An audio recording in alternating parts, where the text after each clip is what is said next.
नमस्कार दोस्तों, कैसे हैं आप लोग। दोस्तों, अगर चैनल को सब्सक्राइब नहीं किया तो प्लीज़ सब्सक्राइब कर लीजिए, जिससे मेरी आने वाली जितनी भी वीडियोस हैं वो आप तक पहुंचती रहें। तो आज की जो कहानी है, जैसा कि हमने फिल्मों में, कई नॉवेल्स में फैंटेसी जो होती है उसमें हमने सुना कि पुलिस वाले या फिर सीआईडी या फिर डिटेक्टिव्स कैसे किसी मुजरिम को पकड़ने के लिए कोई वेश धारण करते हैं। कोई भिखारी बन जाता है, कोई ठेले वाला बन जाता है, कोई कोई दूसरा रूप धारण कर लेता है और मुजरिम तक पहुंचते हैं। और ये सिर्फ फैंटेसी नहीं है, ये हकीकत भी है।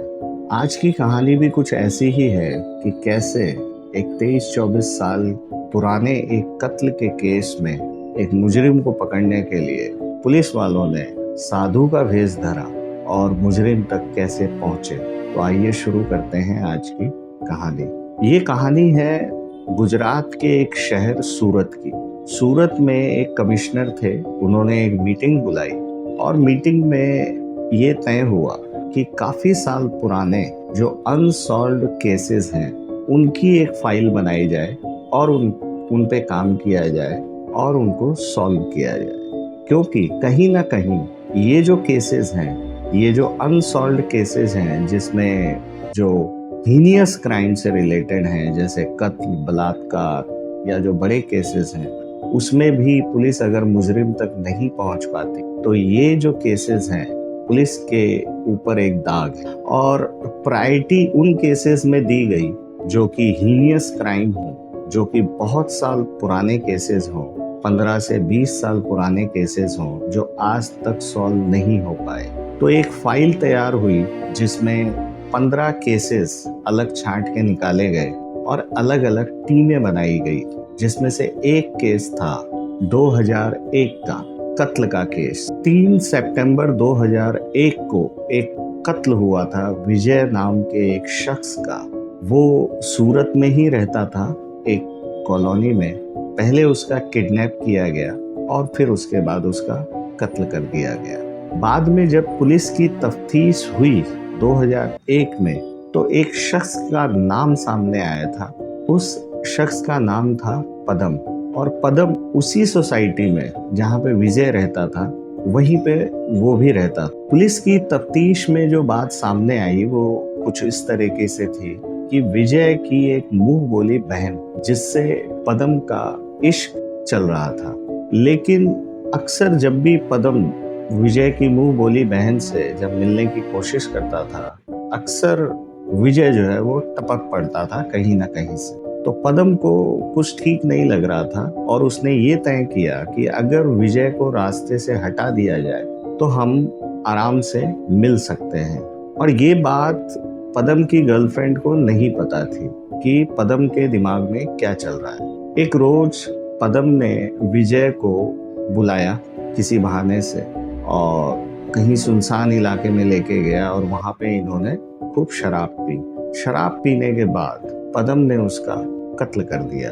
अब जब पुलिस की तफ्तीश हुई तो पदम डर गया और वो सूरत से भाग गया। पदम जो है वो उड़ीसा का रहने वाला था। तो पुलिस उड़ीसा पहुंचती है, उसके गांव तक काफी पूछताछ होती है। कई दिनों तक वहां पे सिविल ड्रेस में पुलिस वाले तैनात रहते हैं, लेकिन पदम का कोई सुराग नहीं मिलता। धीरे धीरे वक्त बीतता है, पदम का कोई सुराग नहीं है। इस बीच पुलिस वाले जो है बीच बीच में थोड़ा सा इस केस के ऊपर ध्यान दे देते थे, लेकिन फिर शांत बैठ जाते थे। अब 2001 से इस केस को करीब 23 साल बीत जाते हैं, लेकिन पदम का कोई सुराग नहीं, उसके गांव से कोई सुराग नहीं मिला, कहीं से भी मुखबिरों से भी उनको कोई सुराग नहीं मिला। अब जो ये 23 साल के बाद जो केस खुला, जो कमिश्नर साहब ने इस केस पे काम करने के लिए बोला, तो जो ये इस केस पे जो काम चल रहा है उसमें 3 लोगों को, 3 पुलिस वालों को असाइन किया गया और पदम के ऊपर 45,000 रुपए का इनाम भी था। अब 23 साल के बाद ना तो पुलिस को ये पता है कि वो जिंदा है या मर गया या वो कैसा दिखता है, लेकिन 23 साल पहले की उनके पास सिर्फ एक फोटो है उसके अलावा उनके पास कोई सबूत नहीं है। तो ये बहुत बड़ा चैलेंज था पुलिस के लिए कि अब उसको शुरुआत कहाँ से की जाए, उसको ढूंढा कहाँ से जाए। अब इनके पास सिर्फ एक ही सिरा था, पदम का गांव। अब उन्होंने तय किया कि पदम के गांव से ही शुरुआत करते हैं, क्योंकि 23 साल बीत गए, वो कभी ना कभी तो अपने गांव गया ही होगा, अपने रिश्तेदारों से मिलने, अपने भाई बहनों से मिलने के लिए तो गया ही होगा। तो हो सकता है वहां से कुछ क्लू मिले। अब पुलिस की एक टीम वहां गांव पहुंचती है, काफी दिन तक वहां रहती है, लेकिन वहां से भी उनको कोई खास कामयाबी नहीं मिली। अब इस फाइल को मिलने के बाद 1 महीना बीत जाता है, लेकिन पुलिस के पास कोई सुराग नहीं। पुलिस हाथ पैर मार रही है, लेकिन कोई कामयाबी उनके हाथ नहीं लगती। अब लगभग पुलिस जो है वो मायूस होती जा रही थी, और इस केस से भी थोड़ा सा उनका मोह भंग होता जा रहा था कि पता नहीं कामयाबी मिलेगी कि नहीं, क्योंकि काफी समय बीत चुका था।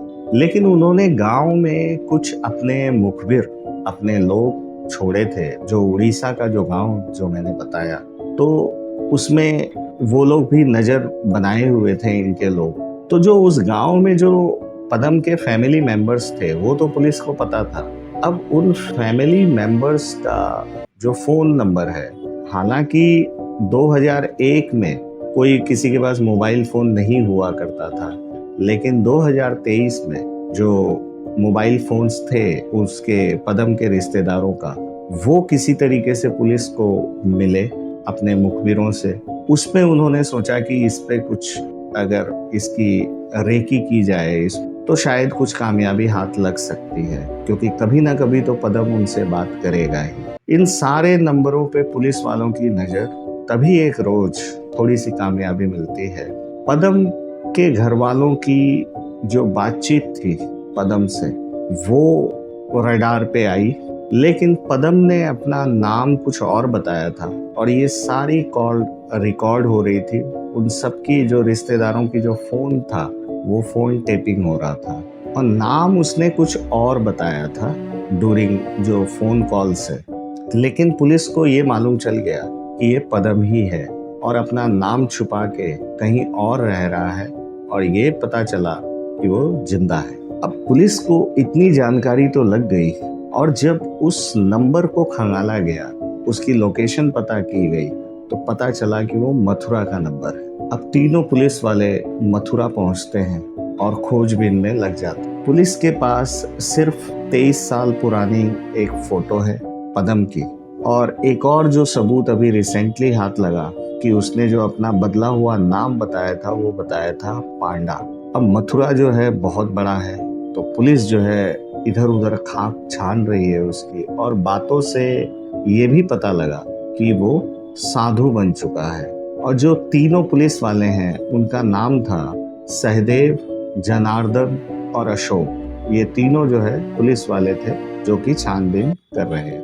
अब चूंकि पुलिस को 3 हिंट तो मिल गए थे कि पहला, बातों से जो बातचीत हुई, उस वो रिकॉर्डेड कॉल हुई कि पहला वो साधु है, दूसरा उसने जो नाम बदला हुआ है वो है पांडा, और तीसरा कि वो मथुरा में है।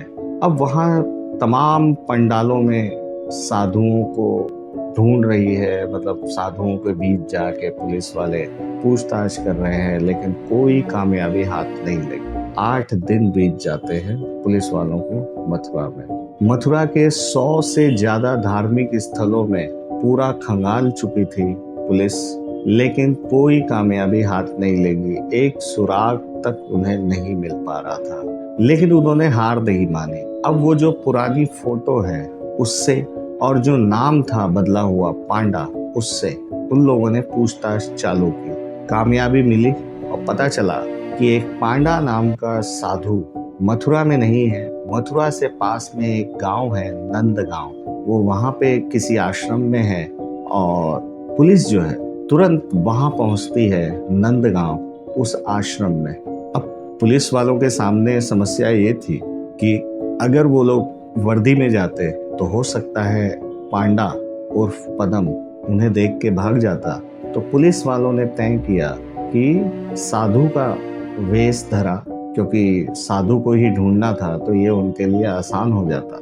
तो वो लोग नंदगांव पहुंचते हैं साधु के भेष में। और ये जो आपको पिक्चर दिख रही है, इसमें ये जो 3 लोग हैं, ये तीनों पुलिस वाले ही हैं, सहदेव, जनार्दन और अशोक। अब वहाँ नंदगांव में अलग अलग आश्रमों में ढूंढा जाता है और काफ़ी पूछताछ की जाती है, तो पता लगता है कि एक पास के ही आश्रम में एक चरण दास पांडा करके एक साधु हैं, वो उसी आश्रम में रुके हुए हैं। अब जब पुलिस वहाँ उस आश्रम में जाती है और पांडा के सामने जब पुलिस वाले आते हैं, तो पुलिस वाले खुद ही हैरान हो जाते हैं, क्योंकि उसका पूरा चेहरा बदला हुआ था और दाढ़ी काफ़ी बढ़ी हुई थी।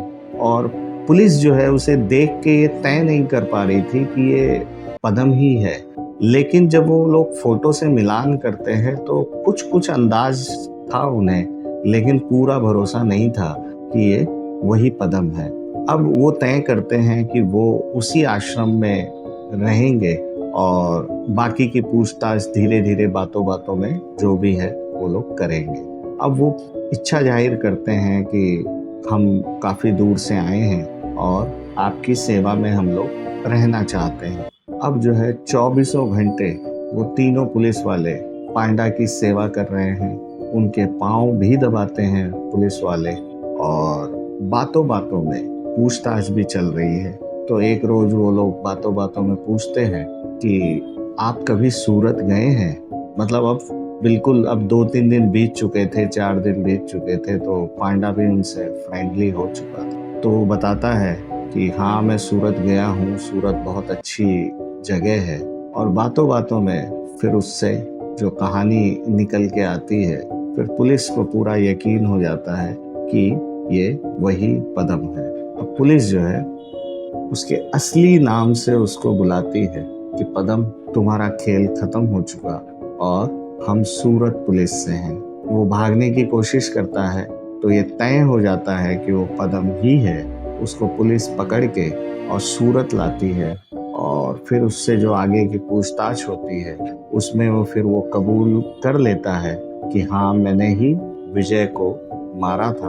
और ये जब सच्चाई सामने आती है कि क्यों मारा था, तो सारी बातें बिल्कुल साफ हो जाती हैं और पुलिस जो है उसे हिरासत में भेज देती है। तो इस तरीके से 23 साल के बाद पुलिस वालों को कामयाबी मिली एक मुजरिम तक पहुंचने के लिए, लेकिन साधु को पकड़ने के लिए साधु का ही वेश धरा गया।